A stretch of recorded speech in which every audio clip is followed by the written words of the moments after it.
This government has made me a victim of conspiracy theories because they haven't answered fully or allowed anyone to ask the true questions of September 11th.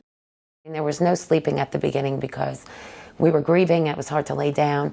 So I would spend all night just researching. Our families didn't want us asking these questions. That was painful. We should just be grieving and healing. Well, part of our healing process is finding out exactly what happened. We felt that the country was at risk from terrorists and from incompetence, and maybe worse. We wanted a commission that was going to be independent, nothing to do with the government, because we were going to have to investigate the government. They're the agencies that failed on 9/11 across the board. We went door to door in Congress and the Senate and got told, don't worry about it. They're going to do their own hearings. You know what? The agencies will investigate themselves.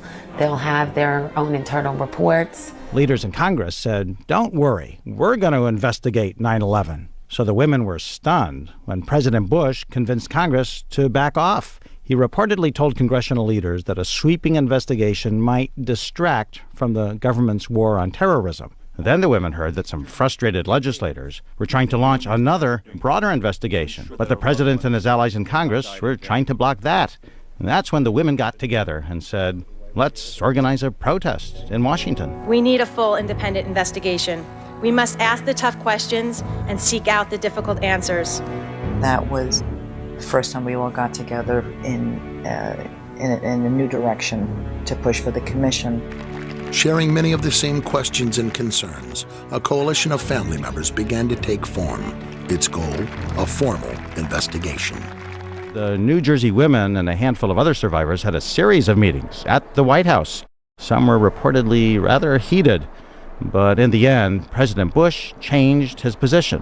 I will never understand why it took us a year to fight for something that only makes good sense. You fail, you want to find out what you did wrong, and you want to fix it. President Bush had at first opposed any independent commission, but he reversed himself under pressure from the families of 9/11 victims. President Bush signed legislation today creating an independent commission to investigate the September 11th attack on America. The president named a supporter, Dr. Henry Kissinger, Secretary of State in the Nixon and Ford administrations, to head the panel. He has a penchant for secrecy, which is not what's needed here. There are questions about his role in Vietnam, his role in the coup in Chile. Several family members approached Kissinger and requested a meeting at his office in New York. Prior to the meeting, Kristen Breitweiser conducted a thorough investigation of Kissinger's potential conflicts of interest. Probably much to the chagrin of some of the people in the room, Lori asked some very pointed questions. Would you have any Saudi American clients that you would like to tell us about? And he was very uncomfortable, kind of twisting and turning on the couch. And then she asked whether he had any clients by the name of bin Laden. And he just about fell off his couch. Former Secretary of State Henry Kissinger stepped down from the position Friday. We thought the meeting went well. From the outset, many families were concerned by how the investigation was being conducted. We begged and pleaded that people should be put under oath. At the beginning, they were not. As the hearings progressed, the families were becoming more and more frustrated by what they perceived as softball questioning from the commissioners. We have certain questions that we, the families, wrote for each of the people that were coming to testify today. And the questions weren't asked. Complete waste of time. It was a bunch of people throwing accolades at each other and asking the same questions one after the other. Skirting around issues, not being defined enough in their questions. It's a stonewall, it's a cover-up.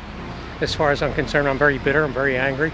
No one was prepared for what they then uncovered about Philip Zelikow, the executive director of the 9/11 Commission. He not only served on the transition team of the Bush administration, that he was an individual who wrote the preemptive war strategy that was eventually used for the war in Iraq. We want him to resign. Philip Zelikow refused to resign, and Chairman Keene dismissed the family's concerns over conflicts of interest. Tim Romer is a member of this commission. Romer says the commission wouldn't exist if it weren't for the 4 New Jersey widows. President Bush was quick to use 9/11 to build up his image. At the same time, he is refusing to cooperate fully with the commission investigating the attacks on America. The co-chair of the 9/11 Commission itself admits to us that the process he headed up was seriously flawed. So there are all kinds of reasons. We thought we were set up to fail. We got started late. We had a very short time frame. Indeed, we had to get it extended. We did not have enough money. They were afraid we were going to hang somebody, that we would point the finger. The mission in many ways was set up to fail because we had not enough money. We didn't have enough time. We'd been appointed by the most partisan people in Washington. I'm a member of the commission. The president has said only a minority of the commission can see a minority of the documents, and then they have to clear what they're going to say to the rest of the commission with the White House. I'm in favor of subpoenaing the White House for the documents we need so that all the commissioners can get to see all the documents that we need. That's the only way we can face the American people and the families and say we have done a thorough investigation independently of the White House and the entire executive branch. Why won't they let you see this? What do they say? They don't want any more eyeballs to see their documents than they can possibly get away with. It's a scam. It's absolutely disgusting. The majority of the commissioners felt that the commission had been lied to, deliberately obstructed, undermined by the White House, or set up with staff that had conflicts of interest in the investigation. Commission members even considered bringing criminal charges against Pentagon officials who had deliberately lied to them about the military's complete lack of response on that day. 9/11 Commission co-chairman Tom Kane and Lee Hamilton outlines repeated misstatements by the Pentagon and Federal Aviation Administration. They write, fog of war could explain why some people were confused on the day of 9/11, but it could not explain why all of the after-action reports, accident investigations, and public testimony by FAA and NORAD officials advanced an account of 9/11 that was untrue. But the fact that they would continue and perpetuate the lie suggests that we need a full investigation of what is going on and what is demonstrably an incompetent and, at worst, deceitful federal government. We still are left with unanswered questions, unaccountability, and facts that come to light that beg new questions or reaffirm unresolved issues during the 9/11 investigation. There needs to be a new investigation. I don't believe for a minute that we got everything right. We wrote a first draft of history. People will be investigating 9/11 for the next 100 years in this country. And they're going to find out some things that we miss. We have found that the Commission's definitive final report has actually yielded more questions than answers. At the top of the family's growing list of questions, why had the U.S. military defenses failed to stop any of the 4 hijacked planes? That's almost 2 hours, where planes were flying around the skies of the United States with no military response. The Jersey widows learned it had been a routine for NORAD, the military apparatus in charge of air defense, to scramble fighters to intercept planes during suspected emergencies. Just 25 minutes into the flight, controllers lost radio contact with the pilots, and an Air Force F-16 on a training mission was sent to take a look. Ultimately, 6 military jets gave chase. The plane was tracked by the FAA on radar. At high levels, the military, even the White House, discussed what to do. Tell me what the difference was between those times and the day of September 11th. Personnel were expecting an exercise that day. The hijacking exercise was planned the same day. On this morning, they are in the midst of a full-scale training exercise. First thing that went through my mind was, is this part of the exercise? Is this some kind of a screw-up? We have a hijacked aircraft headed towards New York, and we need someone to scramble some F-16s or something up there to help us out. Is this real world or exercise? No, this is not an exercise, not a test. Is that real world? Real world hijack? No, this is real world. This is real world. I guess, and we're trying to confirm this. I think we put the exercise on the hold. What do you think? I hope they cancel the exercise because this is ridiculous. They suspend the exercise? Not at this time, no. Get rid of this goddamn sim. Turn the sim switches off. Just get rid of that crap. What we need you to do right now is to terminate all exercise inputs coming in. We had 4 war games going on September 11th. Whether or not the activities of the 4 war games going on September 11th actually impaired our ability to respond to the attacks. The answer to the question is no, did not impair our response. Did that help in terms of were more people prepared, or did this hurt in terms of people thinking, no, there's no possibility that this is real world. We're engaged in an exercise and delay things? Sir, my belief is that it helped. There were lots of false signals out there. There were false hijack squawks, and a great part of the challenge was sorting through what was a legitimate threat and what wasn't. President Bush has said again and again that no one could have imagined what Osama bin Laden ordered for September 11th. Nobody in our government, at least, and I don't think the prior government that could envision flying airplanes into buildings on such a massive scale. There were people in the United States who actually were preparing to defend against the kind of attacks which occurred here on 9/11. In the 2 years before the attacks on September the 11th, NORAD conducted exercises using hijacked airliners as weapons.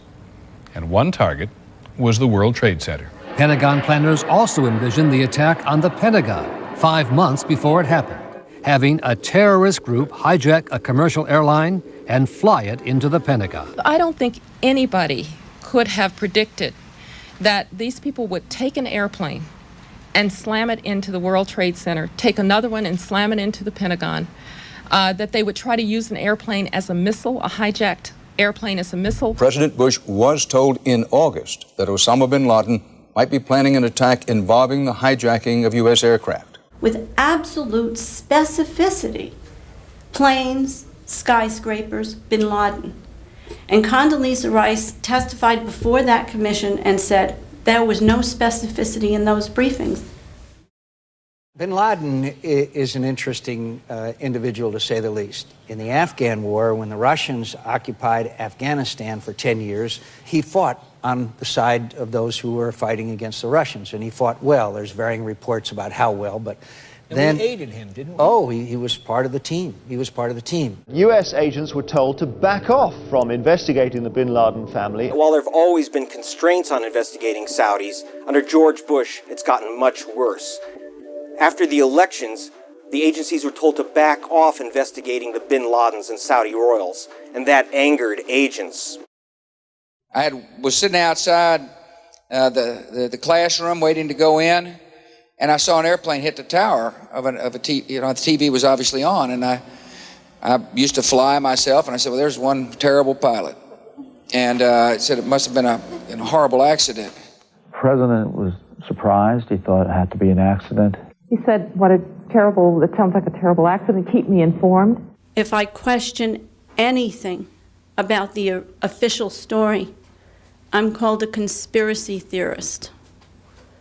My daughter was on the 93rd floor of Tower 2. And 5 minutes after the first plane hit, Port Authority police and those in the building were told they were safe, that they should stay at their desks. He knew that the first tower was hit and then still went into the classroom and sat there. That's outrageous. At 8:46, they would have known that something serious was going on and should have responded immediately. The second tower, where my husband was hit at 9:02. That is plenty of time to send out a warning and get the people out. I was sitting in the classroom, and Andy Card, my chief of staff, who was sitting over here, walked in and said, a second plane has hit the tower, America's under attack. But the president remained in the classroom for at least 5 more minutes. 10 more, actually. In the classroom, and then he stayed in the school in which he prepared a press statement, and they actually did a press conference from the school. Keep in mind that at this point, as many as 11 planes, there was a suspect that were hijacked. They have no idea where these other planes are going. The president is a highly visible target. The Secretary of Defense was at his desk until the Pentagon was hit. Take command in the Pentagon. You didn't show up for over an hour and a half after the first plane was hijacked. Why? The Secretary of Defense. The Secretary of Defense is outside the burning building, while inside the Pentagon. For 30 minutes, we couldn't find him. Flight 77, evading detection for some 36 minutes. Is there any rational explanation for that? 3 of the 4 hijackings took large detours, waiting until they were near a radar gap zone before disconnecting their transponders If they were good questions, a lot of times we were told it had to do with national security. They couldn't tell us. May it have been an inside job? Might these people have gotten help from the inside? Now there's a lot more evidence that suggests it's almost certainly the case. A possibility this could be some kind of inside job. Congressman is saying the hijackings at Logan were an inside job. 2 of the alleged terrorists involved in what happened on Tuesday may have attended schools run by the U.S. military. Took pilot training down there and lived in the area and were out drinking in recent weeks. He lived for months renting a room from a man who was an FBI informant. 14 of the 19 alleged hijackers received their visas from the same office. 12 from the same consular officer. The applications of the terrorists who killed my husband. All of these forms are incomplete and incorrect. There was a Newsweek story that came out just after 9/11 saying that there were a number of high-level generals that were going to fly that next morning and that they were given a warning and told not to fly on the morning of September 11th. Why is it that these people were warned, but the people on the planes that were hijacked weren't given the same warning? And there was no such debate. And then the next issue of Newsweek, they basically repeated that exact same story. You're not a conspiracy theorist if you just look at the newspaper and you said, I read this in, the New York Times and so forth, and I want answers. I want the 9/11 Commission, for instance, to have looked into that Newsweek story and tried to figure out what was going on there. But that was just one of the 70% of the questions that the victims' relatives asked and never got answers to. Federal officials have begun a major investigation into whether someone or many people benefited financially from the evil done to the country last Tuesday. Not long before the attacks occurred, there were some financial transactions in the stock market that may indicate knowledge of the attack before it began. Stock trades involving some 38 companies. Contracts betting that the stock would go down were purchased 90 times more in one day than in 3 weeks. $180,000 turns into $2.4 million when that plane hits the World Trade Center. At least 7 countries are dissecting suspicious trades. An extraordinarily high number of bets against the World Trade Center's biggest tenants. Could this be a coincidence? This would be one of the most extraordinary coincidences in the history of mankind if it was a coincidence. It is absolutely unprecedented to see cases of insider trading covering the entire world. And the answer that we got was, we've investigated and we find no unusual trading activity. They weren't really forthcoming and truthful with us. And you'd leave there as frustrated as you left every other meeting. The 9/11 Commission would ultimately conclude that the question of who financed the attacks is of little practical significance.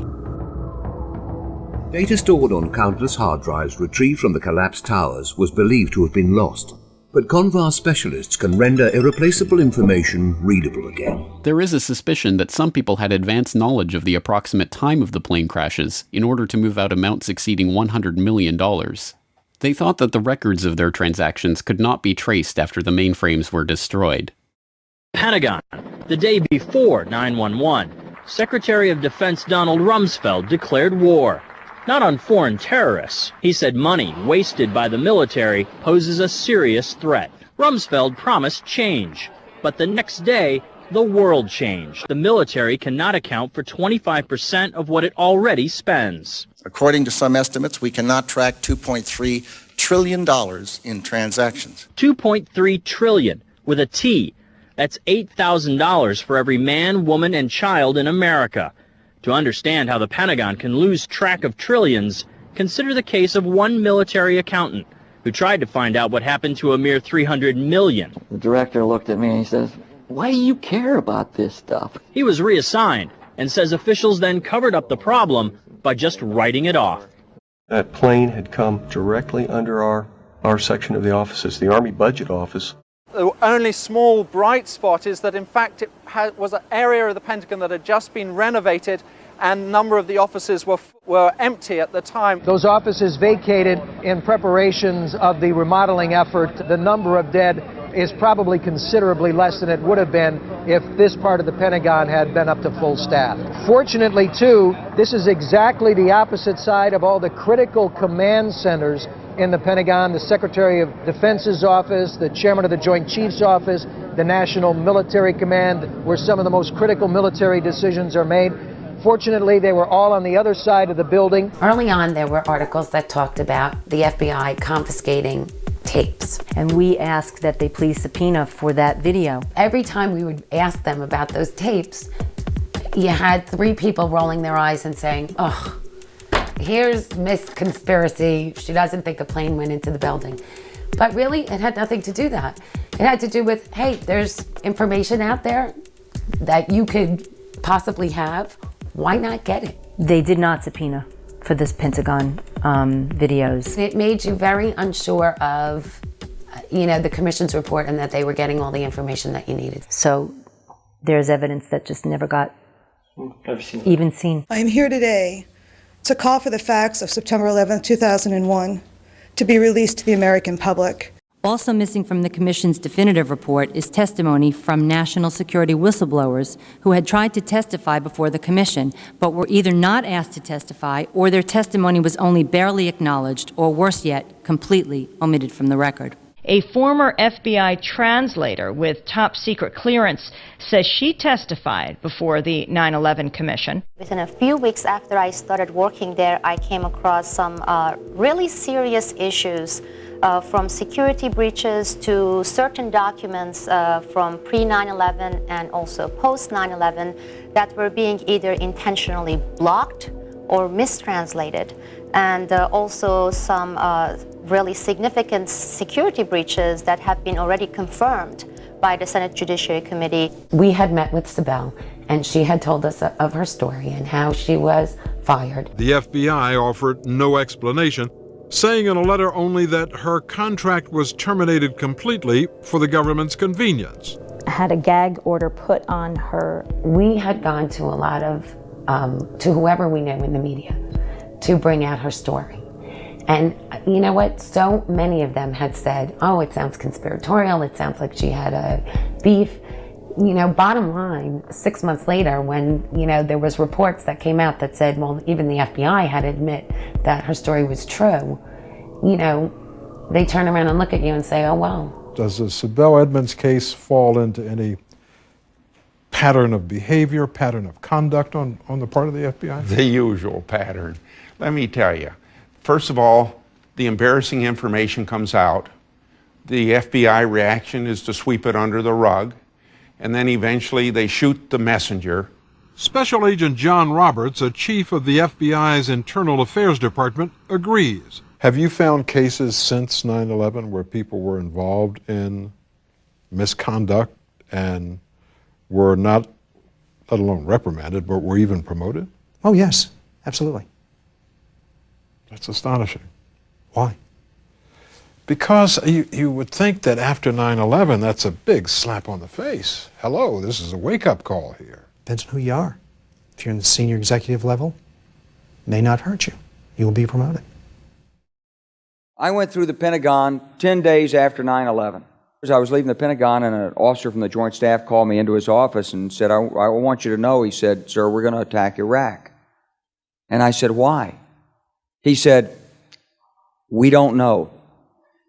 He said, I said, well, did they tie Saddam to 9/11? He said, no. And then I came back to the Pentagon about 6 weeks later. I saw the same officer. I said, why haven't we attacked Iraq? We still going to attack Iraq? He said, oh, sir. He says, it's worse than that. He said, he pulled up a piece of paper off his desk. He said, I just got this memo from the Secretary of Defense's office. It says we're going to attack and destroy the governments in 7 countries in 5 years. We're going to start with Iraq, and then we're going to move to Syria, Lebanon, Libya, Somalia, Sudan, and Iran. It was a pretty stunning thing. You mean the purpose of the military is to start wars and change governments? It's not to sort of deter conflict? We're going to invade countries? And my mind was spinning. And I put that aside. It was like a nugget that you hold on to. This country was taken over by a group of people with a policy coup. Wolfowitz and Cheney and Rumsfeld, and you could name a half dozen other collaborators from the Project for a New American Century. They wanted us to destabilize the Middle East, turn it upside down, make it under our control. The project for the new American century. A 76-page white paper circulating for a year and arguing for an aggressive U.S. foreign policy suddenly gained new relevance. In the blueprint, it says the process of transformation is likely to be a long one, absent some catastrophic and catalyzing event like a new Pearl Harbor. Was 9/11 your Pearl Harbor? I think it was the country's Pearl Harbor. Well, September 11th happened, obviously, and George W. Bush had to rethink. But for many of those around Bush, there was no rethink. There didn't have to be. Long before September 11th, a small, influential group of neoconservatives here in Washington had wanted to see the United States transformed into a sort of benevolent ruler, unchallenged, astride the world. And long before George W. Bush was elected, they sat down and they wrote down a manifesto. Much of what these men wanted is coming true. They urged that the U.S. abandon the anti-ballistic missile treaty. It has. They wanted establishment of more permanent U.S. military bases abroad. That is happening in the Philippines and in Georgia and will likely happen in Iraq. They urged regime change as a goal of foreign wars, not just in Iraq. They wanted the U.S. as a global constabulary, their word, unburdened by the UN or world opinion, preventing any challenge to U.S. dominance. But, they wrote, a year before September 11th, such aspirations are unlikely to be realized without a catastrophic and catalyzing event, like a new Pearl Harbor. What did Iraq have to do with what? The attack on the World Trade Center. Nothing. The main reason we went into Iraq at the time was we thought he had weapons of mass destruction. It turns out he didn't. The man who led the search for weapons of mass destruction throughout Iraq says the intelligence was almost all wrong. Former Air Force Lieutenant Colonel Karen Kwiatkowski was at the Pentagon. Having seen the intelligence, I knew that this was a manipulation of information. It was cherry-picked information, out of context information, in many cases information presented as confirmed when in fact it had not been ever confirmed by the intelligence community. And I saw it to be conscious manipulation, not an oversight, but consciously done. Greg Thielman was an intelligence specialist with the State Department. Their starting point was not, let's try to figure out what was going on, but let's see what kind of information we can come up with to justify the policy line that we wish to pursue. Those weapons of mass destruction got to be somewhere. Nope, no weapons over there.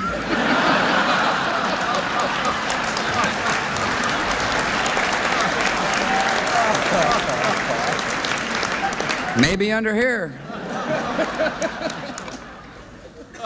Oops, this photo wasn't supposed to be in here. This is the Skull and Bone secret signal. Ellen Mariani is going to court because she believes her husband is a victim of the biggest government conspiracy in U.S. history. And she's not alone. My husband was 4 years in the Air Force. Where were his people? Do I feel that the government deliberately did this in our country where our loved ones were killed? Yes. Let us never tolerate outrageous conspiracy theories concerning the attacks of September the 11th. We are not crazy. We have questions. We demand answers. Nearly 3,000 people died at the World Trade Center on 9/11, but the list of victims keeps growing. Many now suffer from illnesses officially linked to the toxic smoke and dust, including respiratory and gastric diseases. We all heard in the beginning, the air was good, it's okay. Yeah. Now that very same government's saying, well, cancer's not part of it. In the wake of 9/11, there were serious concerns about whether the air around Ground Zero was filled with toxins, unsafe for workers and residents. But by September 18th, many New Yorkers were back in their apartments and on the job, partly because of this press release that day from the Environmental Protection Agency, reassuring New Yorkers that their air is safe to breathe.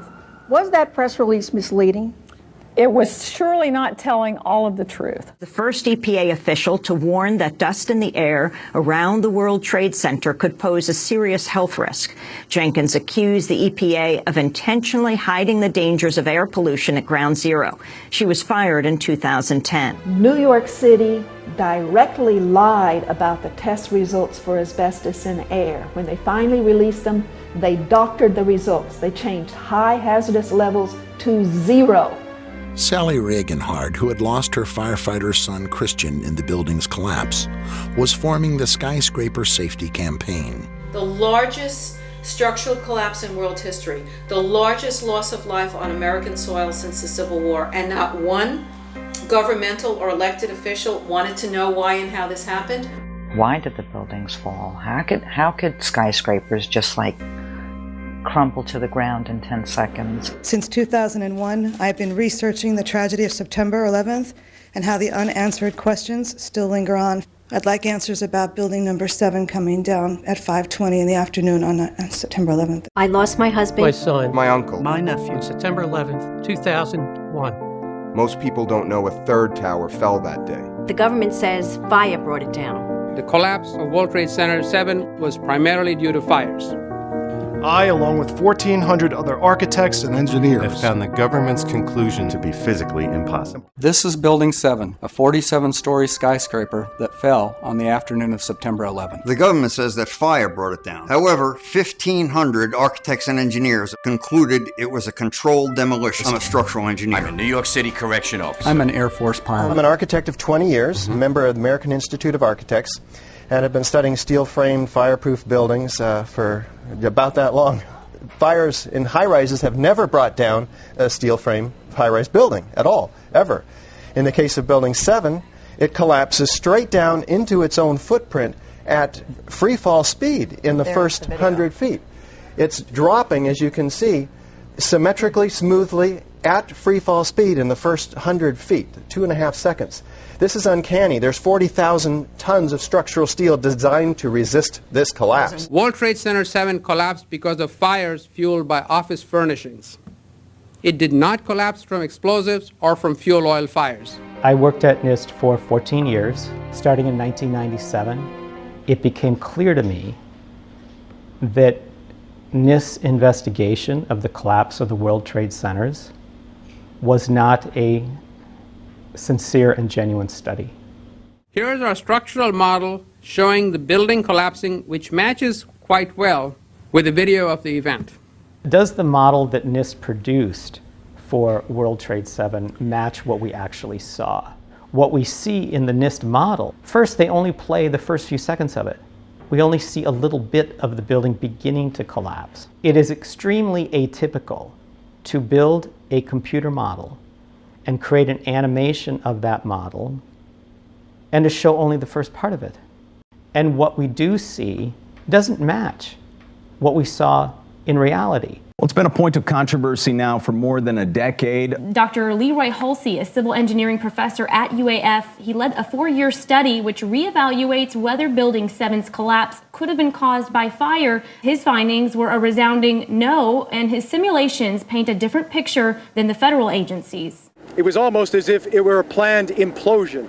It just pancaked. We don't even know whether this was something that was engineered for safety reasons or it just happened. And I turned in time to see what looked like a skyscraper implosion. Looked like it had been done by a demolition crew. All right, get back. All right, I know. Keep your eye on that building. It'll be coming down. Building about to blow up. Well, me and Mr. Hesh, the Corporation Counsel, were on the 23rd floor. I told him we got to get out of here. We started walking down the stairs. We made it to the 8th floor. Big explosion. Blew us back into the 8th floor. As the only documented eyewitness testimony of the events taking place inside World Trade Center 7 during the hours of the attack, the accounts of Barry Jennings and Michael Hess are essential to coming to an understanding of the destruction of that building. I'm just confused about one thing, and one thing only. Why World Trade Center 7 went down in the first place. I'm very confused about that. I know what I heard. I heard explosions. Jennings' vivid description of the explosions that were taking place in the building during his ordeal is in direct contradiction to NIST's assertion in its FAQ on WTC-7 that, although NIST investigated the possibility of explosions contributing to the building's demolition, NIST concluded that blast events inside the building did not occur and found no evidence supporting the existence of a blast event. But Jennings' personal account confirms that there were numerous explosions taking place inside WTC-7 in the morning, hours before the building was destroyed. The BBC attempted to bring Jennings' story in line with the official story by purposely misleading its viewers about the timeline that Jennings himself insisted on. At that time, I received a phone call from one of my higher-ups. He said, "Where are you?" And I said, at, the emergency command center. A long pause. And then he came back and he said, "Get out of there now." At 9:59, the 1,300-foot South Tower collapses. I wanted to get out of that building in a hurry. So I started, instead of taking one step at a time, I'm jumping landings. When I reached down to the 6th floor, there was this eerie sound.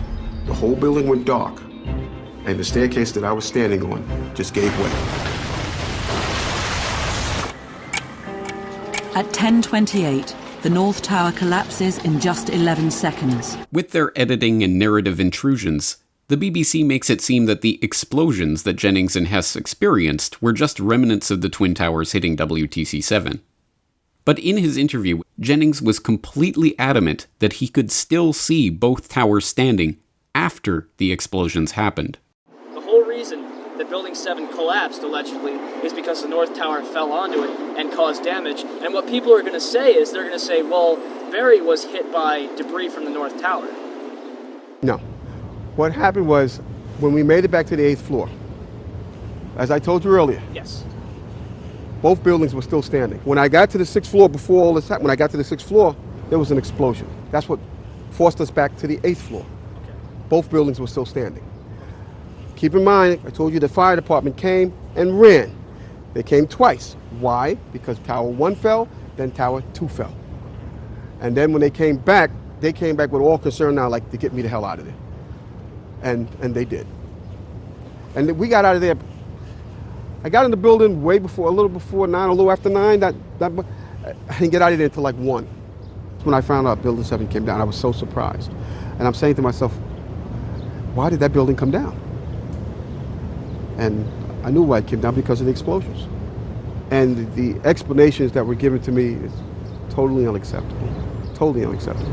Given Barry Jennings' personal experience, what did he make of the BBC's attempts to alter the timeline of his story? How did he react to the official government viewpoint that no explosions took place in the building that day? What did he think of NIST's refusal to even examine the evidence of controlled demolition of WTC-7, or their own computer-generated model of how thermal expansion and regular office fires brought down a 47-story steel-framed office tower? Sadly, we will never know. In September 2008, just as NIST was presenting its final report, it was reported that Barry Jennings had passed away in hospital the month before. No further details of his death were offered. You're not trying to freak out the country, but you can't help but feel a little freaked out by this. Yeah, you're getting it. Yeah. I certainly am much more open-minded about it than I was, and it is because of the involvement of the 9/11 families and all these engineers and architects. 7 World Trade had not yet come down, so they did manage, one, to take that down in a controlled implosion later on. I remember getting a call from the fire department commander telling me that they were not sure they were going to be able to contain the fire. And I said, we've had such terrible loss of life. Maybe the smartest thing to do is pull it. And they made that decision to pull, and then we watched the building collapse. A fire broke out last night in the World Trade Center. The fire began in an electrical wiring closet on the 11th floor. The fire spread to 6 other floors.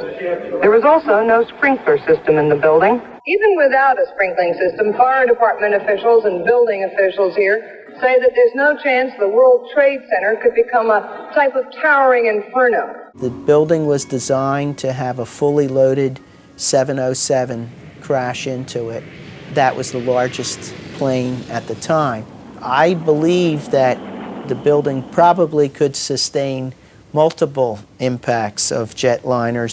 The towers were the first skyscrapers ever explicitly built to survive the impact of a plane. We had designed the project for the impact of our largest airplane of its time. That is to take this jet airplane, run it into the building, destroy a lot of structure, and still have it stand up. After months of analysis, NIST concluded that the World Trade Center had no structural flaws that could account for its collapse. The Twin Towers were designed to sustain the impact of a large airliner traveling at 600 miles per hour and still remain standing.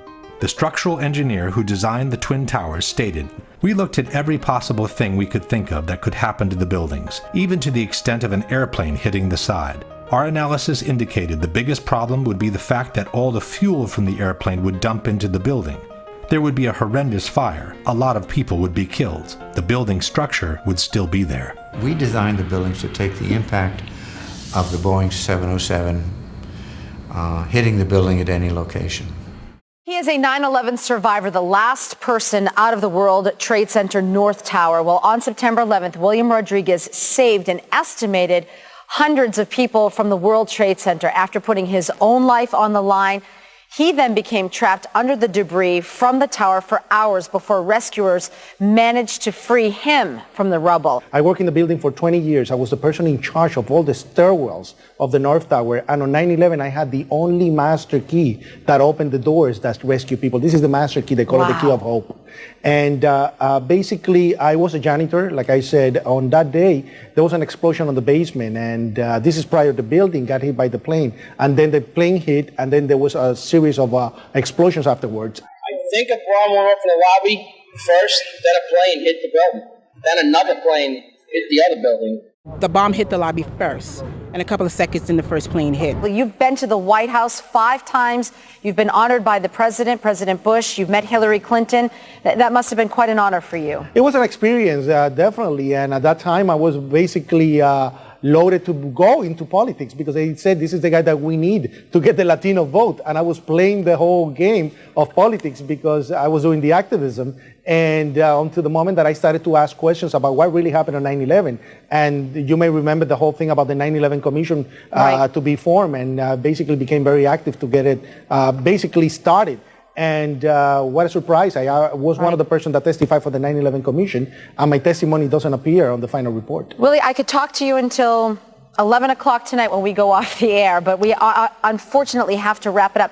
Basically, what I'm doing is telling the people what really happened on 9/11 because there's a lot of disinformation about what happened. That at the same time 2 planes hit the building, that the FBI most likely thinks that there was a car or truck packed with explosives underneath the buildings, which also exploded at the same time and brought both of them down. The terrorists would have planted bombs, 2 of them, one under each tower. And there may have been secondary explosions as well that were detonated in the building by these terrorists. There may have been something else that brought those buildings down. Floor by floor instead of popping out. It was if they had detonated. If they were planned to take down a building. Boom, boom, boom, boom, boom, boom, boom. All the way down. Whether it was a bomb or whether the first plane that crashed into the tower had somehow been booby-trapped with a bomb. This was clearly the way the structure is collapsing. This was the result of something that was planned. Federal agencies that were down there do believe that there was some sort of explosive device. We know that another bomb was set off at the World Trade Center. Evidence of other explosives there. I don't think anybody was thinking the buildings might fall. We'd been told that these buildings were tested for a 707 and all of that. I mean, good grief, of course we didn't think it was going to fall. Below the fire, I saw from the corner, boom, boom, boom, boom, boom, boom, boom, boom, boom. Just like 20 straight hits. Just went down, and then I just saw the whole building just went, and as the bombs were going, people just started running, and I sat there and watched. It just started going pop. It just started going boom, boom, boom, boom, boom.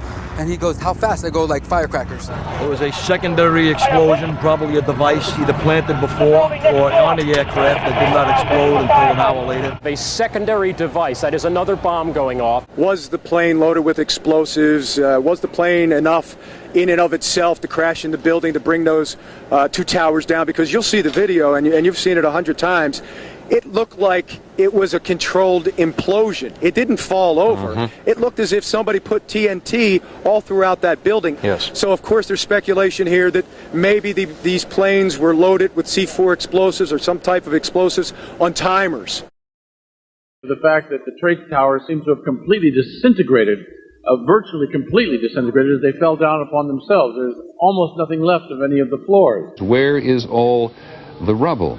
It seems so flattened. How could so much steel and concrete just vaporize? Did it all turn to dust? And while it's true there are 6 floors below street level now filled with debris, engineers at the firm that built the building's best guess to account for the missing 1,200 feet of material from each tower is that large portions simply vaporized. I was astonished at the degree to which solid materials were turned into pulverized dust as a consequence of that building collapse. I think it was striking.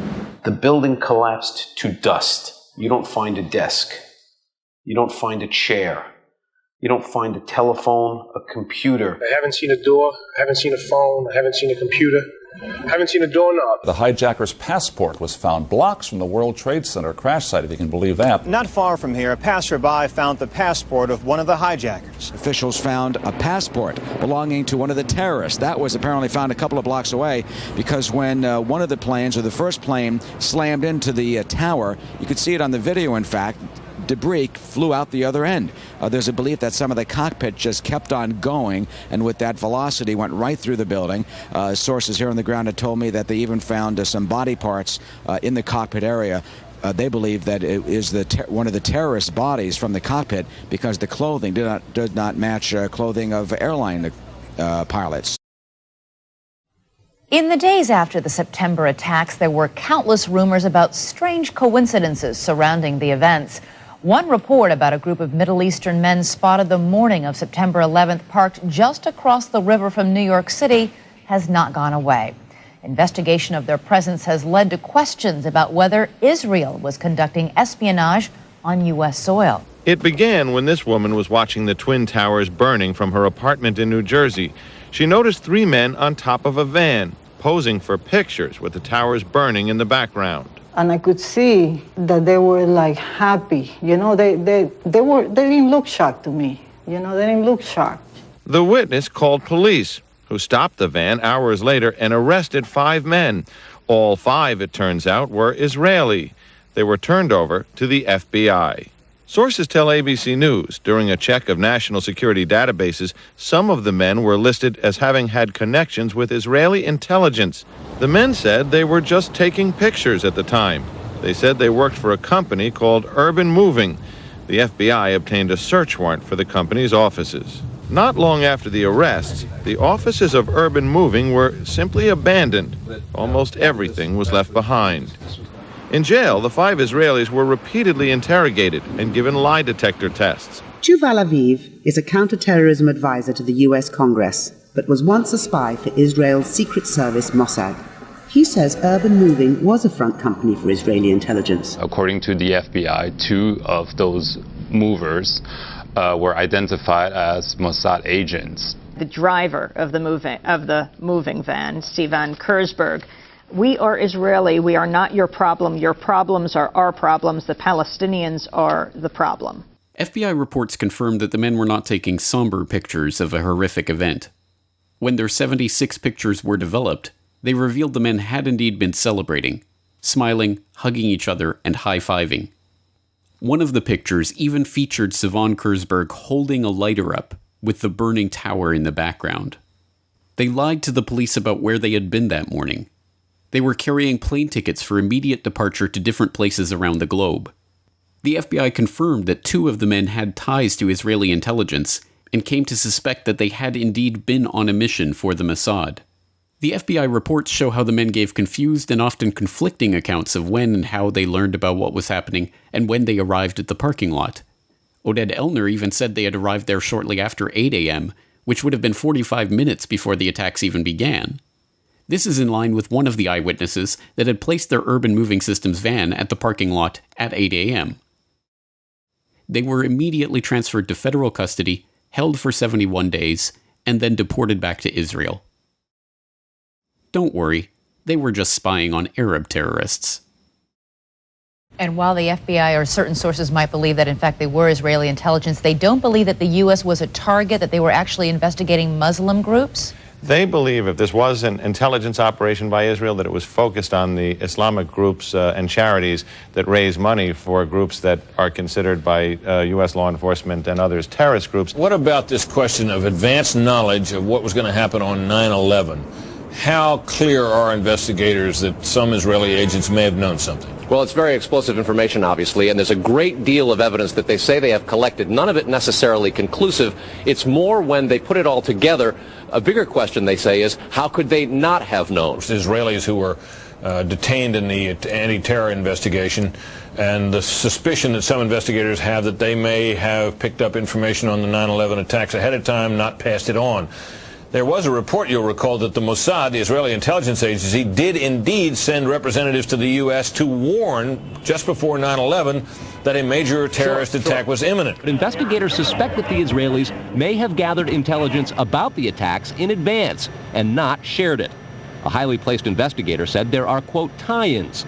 But when asked for details, he flatly refused to describe them, saying, quote, evidence linking these Israelis to 9/11 is classified. I cannot tell you about evidence that has been gathered. It's classified information.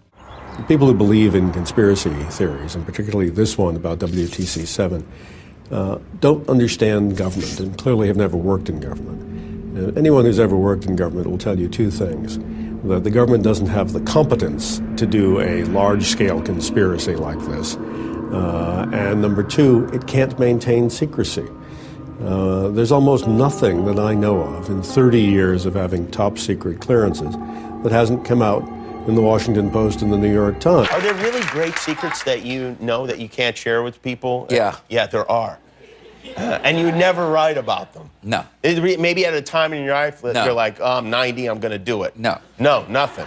It is hard for mere laymen to understand how the biggest, most extensive military in the world could not have got fighters in the air that morning faster than it did. You know, it's really interesting. The conspiracy theorists, one of the very common mistakes they make is what I call the myth of hypercompetence. They have this idea that the minute a plane goes off course, 3, fighter jets are scrambled on its tail within seconds. It doesn't actually work that way. They're assuming that the air defenses were competent to fight this kind of threat. They weren't. They should have been better prepared for it. They should have thought about it. They should have trained for it. But they do train for it. The people who are asking those questions are imagining some kind of government conspiracy that would involve the entire staffs of a half dozen airports, the entire CIA, U.S. military, the entire journalistic establishment. Hundreds of thousands of people would be keeping this secret today. How credible is that? I started out as a spy back in the 1990s. I worked for the British spy agency MI5 and then ended up resigning and blowing the whistle on their crimes and incompetence. If you want to run any sort of terrorist or false flag attack, it's very much need to know because it's usually highly illegal. So there might be 1 or 2 people who have the overall picture, and then other people will have compartmentalized views of what is happening. And there's very much a need to know. I mean, other projects have been kept very well hidden for years. In the Manhattan Project to develop nuclear weapons, I think 130,000 people were involved in that, and nobody breathed a word for years. Same with the Iran-Contra scandal in the 80s, about 5,000 people involved, and it took years for that to be uncovered. So even if it were the case that thousands of people were involved in something illegal on 9/11, coming out of the American administration, the American government, they would probably keep quiet. And also, where would their interest lie in going public about it? One, it would certainly ruin their livelihoods, and it might well jeopardize other things up to and including their lives. So there's a strong incentive to keep quiet if you're involved in those sort of things. You've got to bear in mind that there is this sort of standard weapon that intelligence agencies use, which is false flag terrorism, to gain their political ends. The way 9/11 has been misused to act as the foundation for the war on terror, to justify the wars in the Middle East, to justify the shredding of our constitutions, is disgraceful.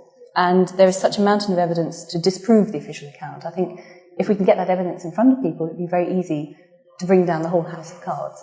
Disprove 9/11, we disprove the war on terror, the need for wars, the need for the shredding of our freedoms. I just want to ask what your message is to the Iraqi people who are wondering. You're free, and freedom is beautiful. And, it'll take time to restore chaos and order, order out of chaos, but we will. Yeah, John.